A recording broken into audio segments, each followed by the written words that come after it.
With a new quarter, we are in lesson 1 called Recipe for Success. Now, the primary purpose of the book of Joshua is to describe Israel's entry into the land of promise, the conquest of the land and its division among the tribes.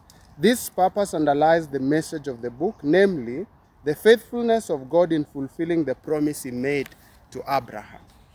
Now, in lesson 1, our guiding verse is Joshua chapter 1, verse 7, that tells us that we should be strong and very courageous, and you may observe to do according to all the law which Moses, my servant, commanded you. I invite us to this week's lesson that we may be able to learn. Now, there is a story told about Benjamin Zander. He is a musician and he taught his students. And at the beginning of his class, he will tell them that everyone will pass with an A. And he will tell them the only qualification they ought to do is to write a letter 2 weeks prior on why they think they deserve an A. This book is giving us a recipe for success.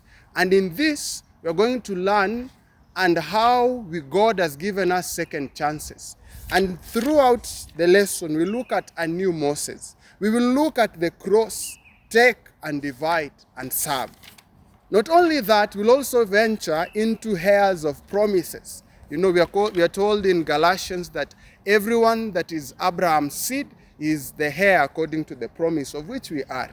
We are also encouraged that we should be strong amidst the challenges. We should be strong because God gives us a second chance. Despite all these things, God gives us a chance to understand that there are new possibilities that we can learn.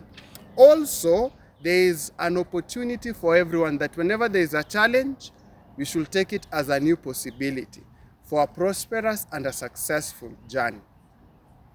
We will have tools, we'll have references. For example, when you read the book Patriarchs and Prophets, the chapter is Crossing the Jordan. You will get an in-depth exposition of this book, especially chapter 1. When you also look at the story of redemption, the chapter is 23 that is telling us about entering the promised land. We'll also understand and be able to have more insights in regards to chapter 1.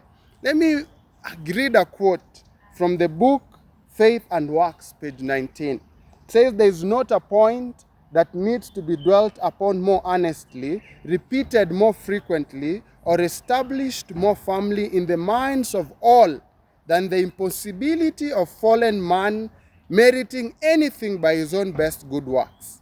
Salvation is through faith in Jesus Christ alone."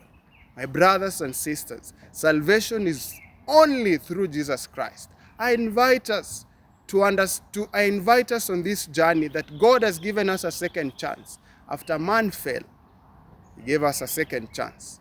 And that's why we have Christ. That is why salvation is only through Jesus Christ.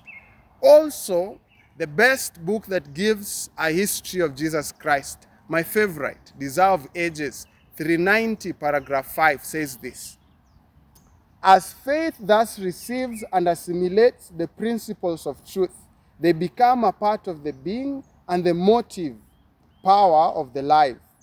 The word of God received into the soul molds the thoughts and enters into the development of character." Friends, I don't know what you might be going through. I don't know what pit you might be in. But friends, there is a recipe for success. And this recipe is found in His Word. And when we read the lesson guide, I believe we'll be able to understand what this recipe is. It might be Jesus. It might be God giving us a second chance. I invite us to unpack all that we have for this quarter, for lesson 1. And may God bless us as we learn together at the feet of Jesus. God bless you.